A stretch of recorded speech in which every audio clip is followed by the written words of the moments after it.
Hello, hello, hello. I'm Sharon Benjamin, host of Leafless, not Lifeless, and we're going to get going because I have a very important person that I'm going to be sharing with today. Miss Millie Mitchell. Welcome, Miss Millie. So nice to see you. So good to see you. Oh, you look so good. And so do you. Oh my goodness. I am so happy to be able to talk to you. Haven't seen you in person in a while, but you are one of the important people who are Oh my still goodness. around. Yes, yes, yes. I don't know if you know, but you are let me see if I get this right, a nonagenarian. What? A nonagenarian. All right, first I should ask you, how old are you? Make sure I have it right. Oh, 99. Ah, yes, you still fit in that category. So a nonagenarian is someone who's between the ages of 90 and 99.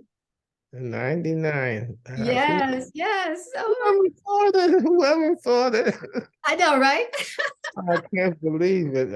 I wake up at night, I said to myself, I can't believe that I'm 99. Yes, yes. I was speaking with someone yesterday and I told them I'd be talking with you today. And your age, and I remember your mother as well.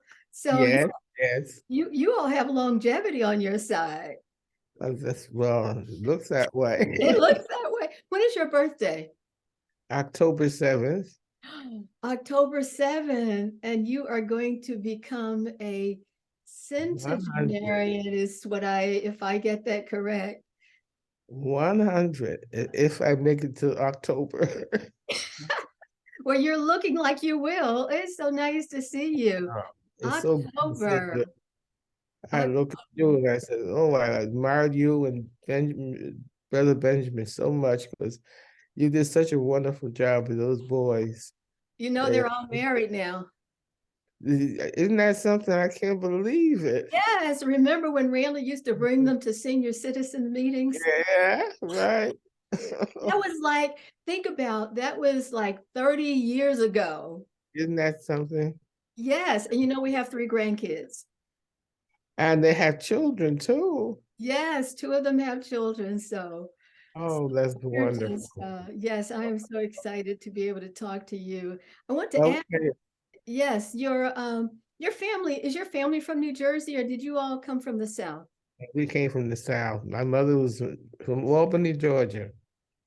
And your father from the same place? Yes, from the same place.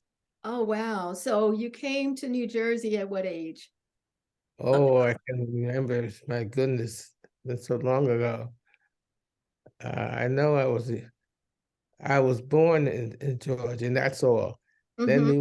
we moved to Pennsylvania, Bristol, Pennsylvania, Mm-hmm. and from there we moved to New Jersey. Wow, that is really something. So, as I said, you have lived a long time and know a lot of things. So we're going to talk about some of those, hopefully. Where'd you go to school? Elementary or high school or? Well, going to school, I started school in Pennsylvania, but then Pennsylvania. Then I moved to Perth Amboy. Mm. And I'm trying to think what it seems so long ago. That's okay. You have to excuse me because there's so much has happened in my life. Oh yes, in 99 years, that's And quite a bit. Oh wow. I So let went me to ask you, what was it like for your let me ask you this. How many children were in your family? how many children do I have? Three No, no, girls. no, no, no. In your siblings, you and your siblings, Oh, your brothers. I was an only child. Really? Was yeah, my mother said that when I was born, she wasn't going to have any more children. An So only child. How was yeah, that for you, growing up as an only child? Did you have other relatives around, or did you and have lots of friends? I had my cousin, my first cousin. Mother passed away, and my mother took care of her. she turned over to her. So I call her my sister. And she passed away though. So that was the only one you had as an, how was it for you as an only child? Did you figure out how to have imaginary friends, or what did you do? I don't know. I can't remember that far back, but I used to be jealous of Mary. That's her name, Uh-huh. Mary, because I said, I got a mother and you don't have a mother. And my mother, I got a beating of my life when I made that remark. She I said, I can only imagine, because um, parents during that time, and even though I'm not 99, but I know parents during that time didn't take that kind of stuff from their kids. oh no, no, really. But her and I grew up together, Mhm. sisters. So tell me then about some of the enjoyable moments of your childhood. Oh my goodness. What? You know, I used to be a dancer. I used to dance. Really? Oh, I love to dance. And music was most of my background. I love any kind of music. And now I'm here in the um what's it? This is where am I? You're in Nashville, the music National capital of the Uh-huh. world. music capital of the world, they tell me. Yes. The Western music, that's all they play here. That the guitar, ding, ding, ding, ding, ding. The country music. Yeah, the country music. But I Yeah. like, I have all kind of music. Right. Yeah. Nashville, I understand, is booming. I'm actually from Tennessee. My youngest brother lives in Nashville. Yes, Oh, I'm from Jackson, Tennessee. I heard the name.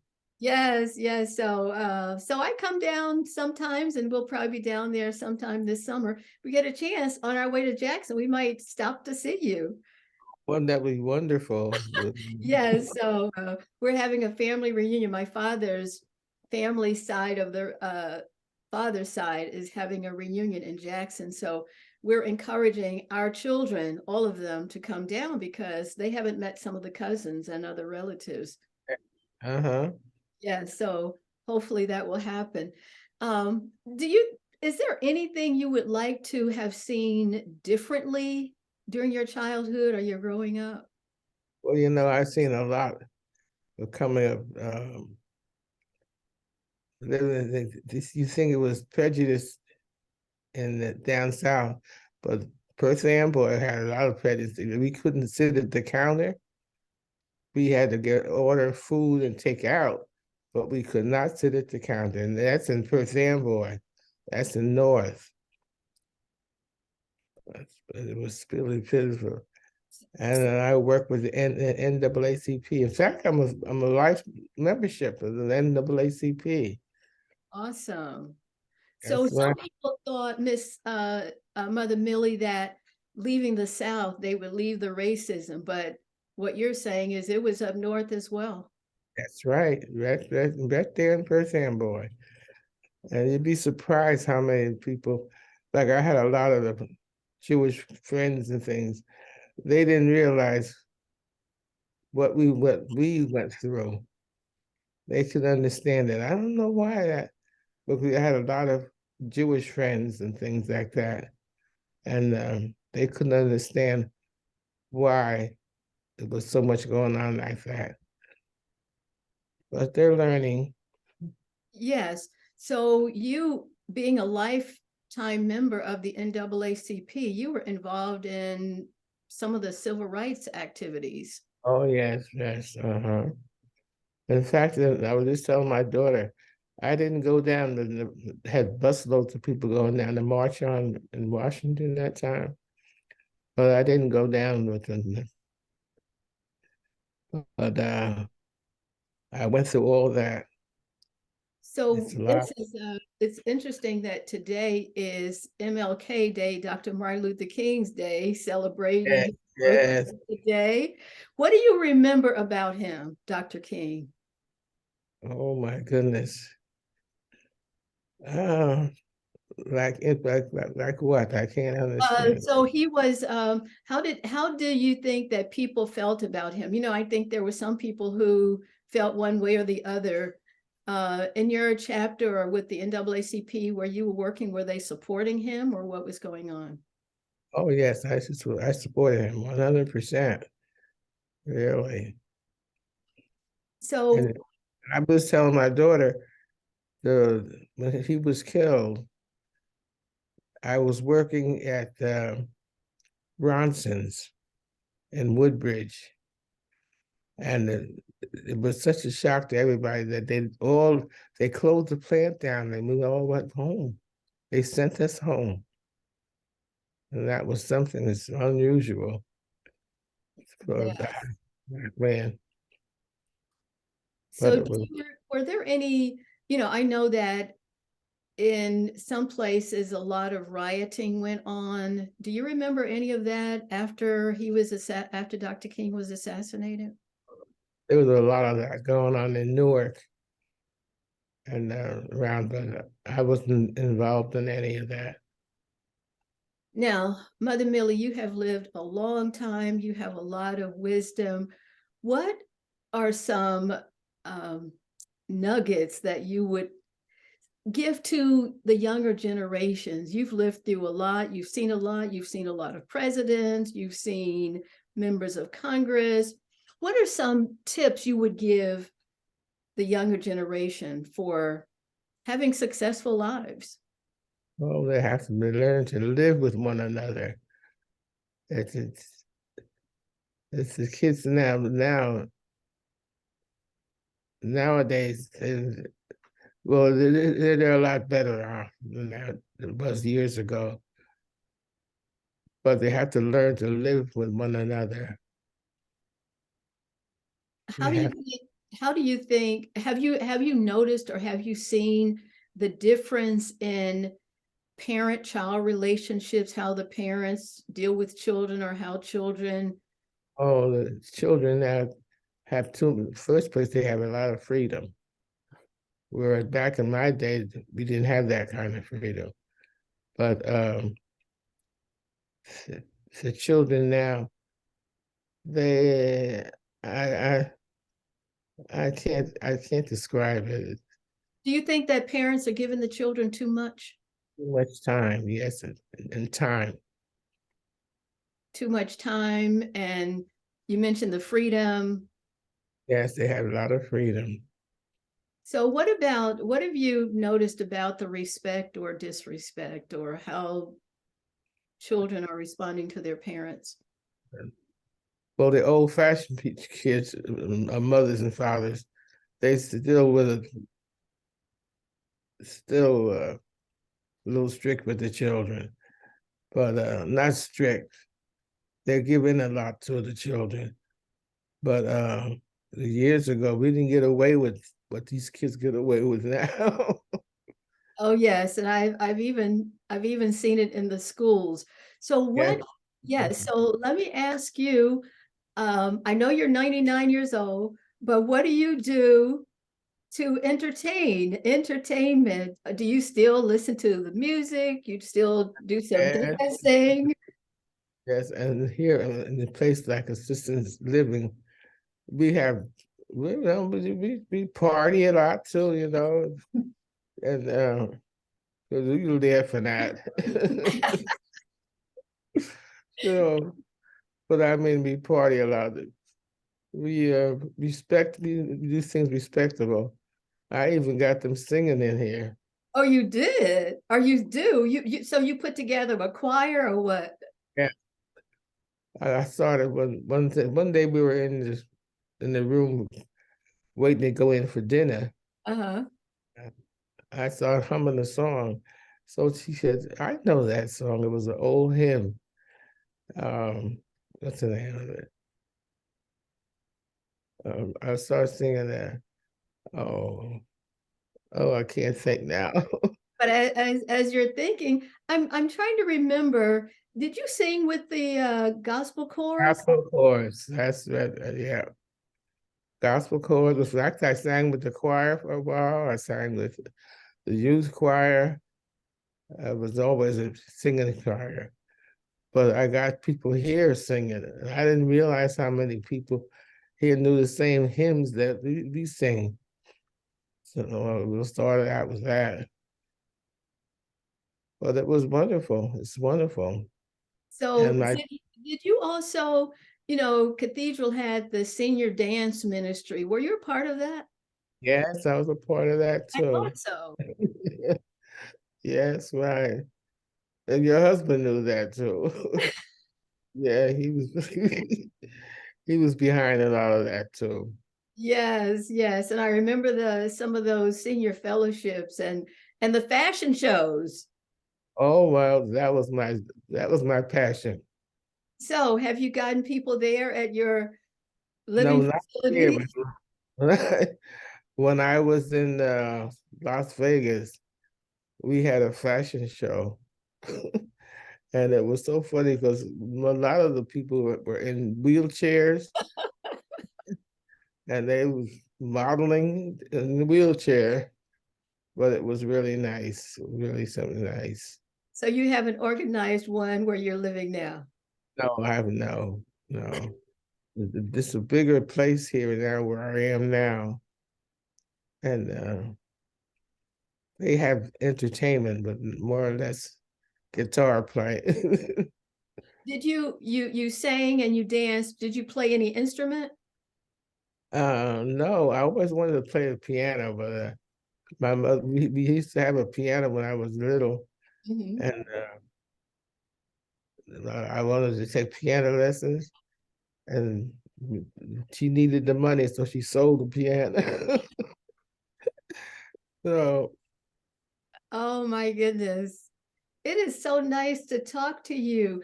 Let me ask you too about your work experience. What are some of the places where you worked? oh my goodness. One thing that sticks out in my mind is Sober Brothers. Remember Sober Brothers? They used to be in Perth Amboy, and they weren't hiring Black people. So anyway, they put in the paper that they needed, they were going to start a night shift. So I said, I'm going to apply for it. And my husband said, no, they're not going to hire us. They're not going to hire us. I said, but I can try anyway. So I went down and stood in this long line. People was getting ready to trying to get a job at nights. And so when it came to everybody, he put everybody else in front of me. So when my turn came, he says, we'll call you.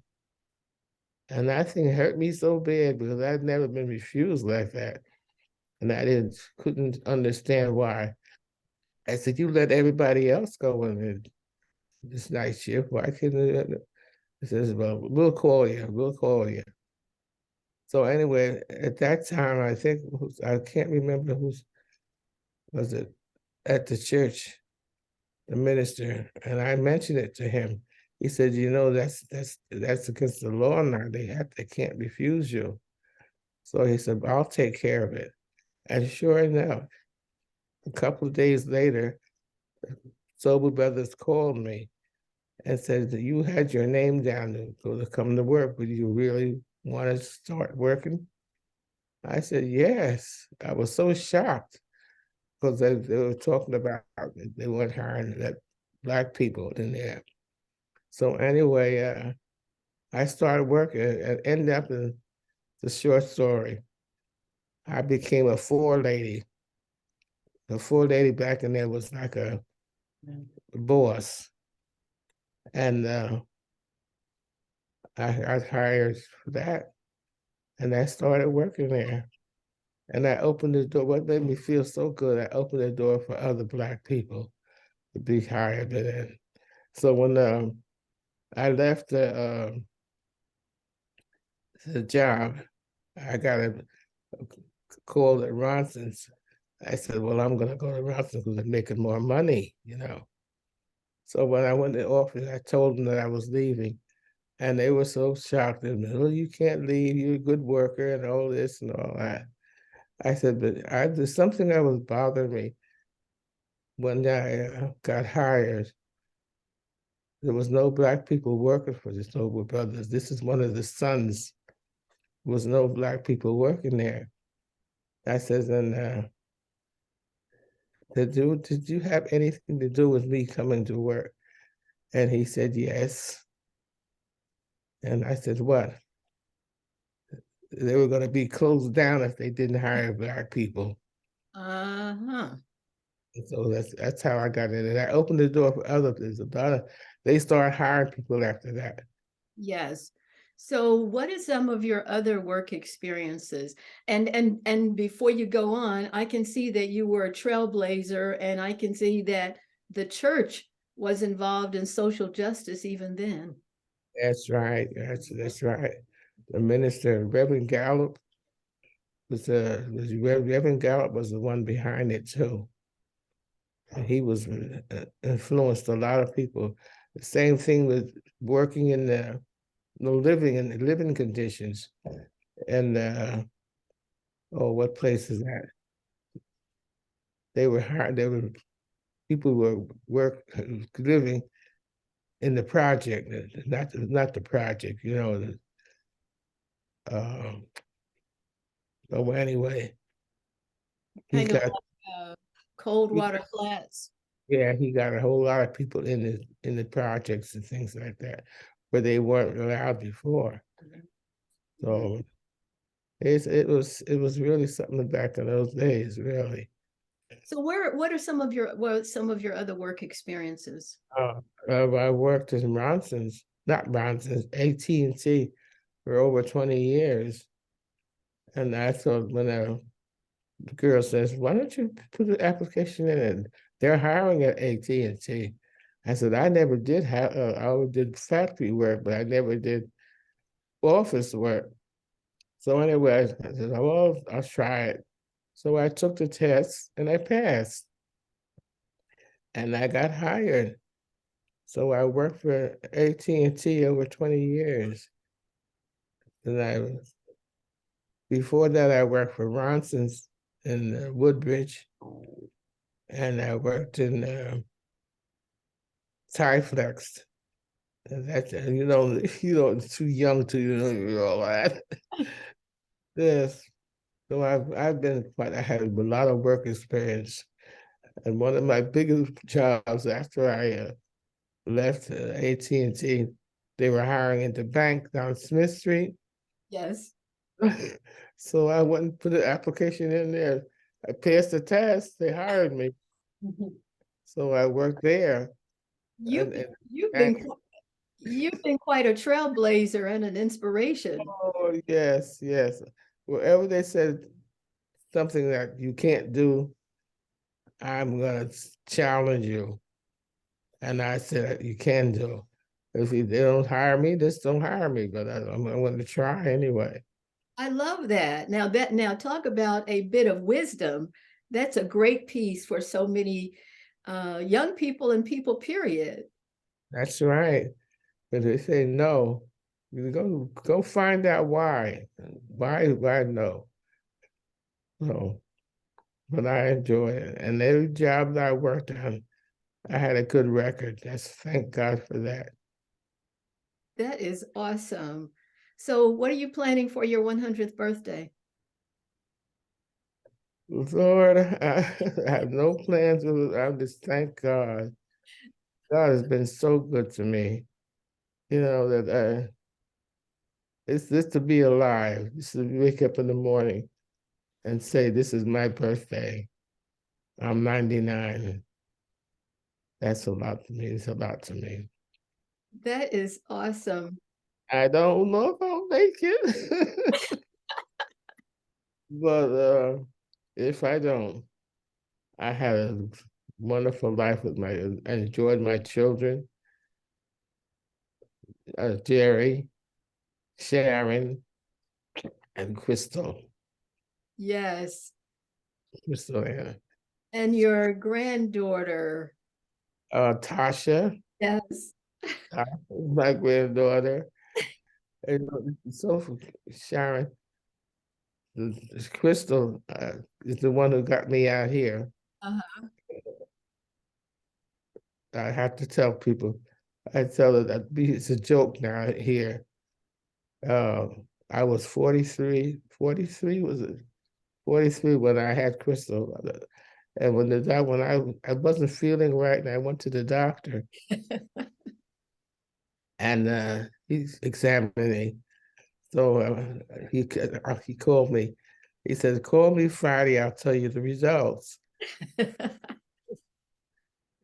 called Friday. I said, "Well, I knew he was going to tell me I had cancer." You always think the worst, right? And he says, "Are you sitting down, Miss Mitchell?" I said, "No." She could tell me standing up. So he says, "You're pregnant." I said, "No, I can't be." Jerry was in high school, or anyway, they were big kids. And for me to be pregnant, no. And my father used to say, "You sleeping with a man, you can expect anything." Yes, yes. So she was the baby, and she was one of the best babies I had. Wow, you have an amazing story. This is awesome. I am so happy that I was able to talk with you. Too bad Randall's not here, but he'll see the taping. Oh, And I miss him. He was a good leader. yes, he enjoyed working with those seniors. He really did. Yes, yes, and the seniors enjoyed working with him too. He still talks about it, and we have lots of pictures of some of those events, the fashion shows and going to different people's houses to eat. Oh my goodness, that's another thing too. Yes, it Well, was wonderful. it's so good, Sharon, to see you. I'm telling you, you look It's good to wonderful. see you too. I'm glad we could make this happen. You look so good. Yeah, well, I'm not 99, but I will be 68 in a few months. Oh, 68. You know, 68 very Ms. old. Mitchell. It's amazing. I'm telling you that it just seems like the time that we've been here has just flown by. Oh my goodness, you look wonderful. Whatever you're doing, keep it up. Well, I do exercise. Listen, do they have an exercise program there for you all? Every day we exercise. Every day.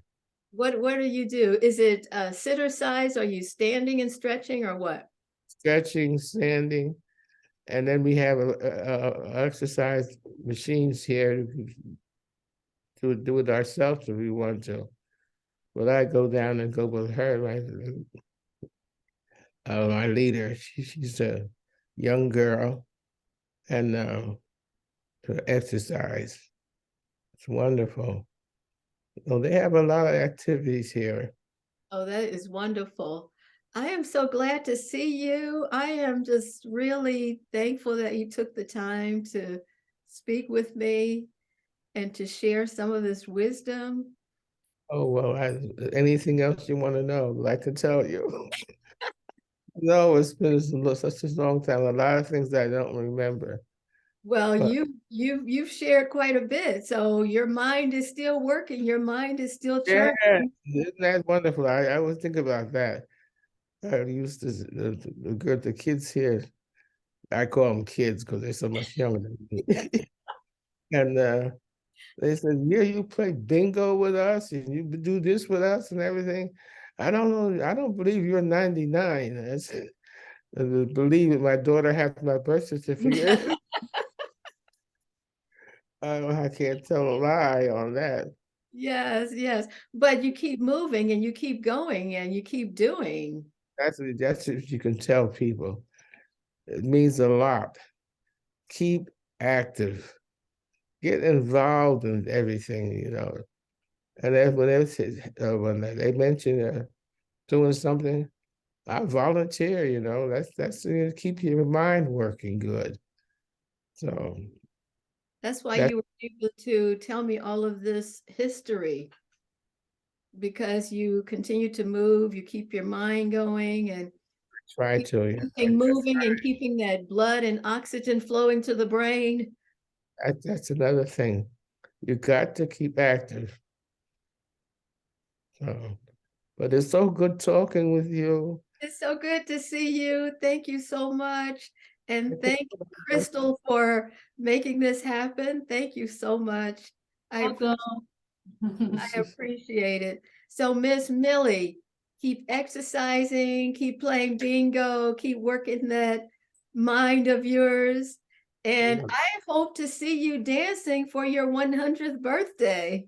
Oh my, no, these old bones won't let me do too much now. But you've heard the saying, do the best you can with what you have. Right, that's true. That's So so do that, do that. wonderful. You look so good, I was telling you. And you said, how old are you? I'll be 68 in July. Oh my goodness. Oh my goodness. I know the boys are proud of me. I got a mother looking like that. Oh, Well, Miss Millie, I won't keep you longer, but thank you so much. And thank you, viewers and listeners, for being with me with this edition of Leafless, Not Lifeless, talking with this wonderful, wonderful lady, Mother Millie Mitchell. Thank you again. And thank you again, listeners and viewers. If you'd like to get in touch with me, you may do so at leaflessnotlifeless@gmail.com, leaflessnotlifeless@gmail.com. And again, thank you so much for listening.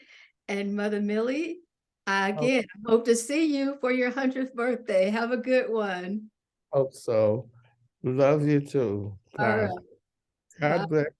God bless you. And you as well. Bye.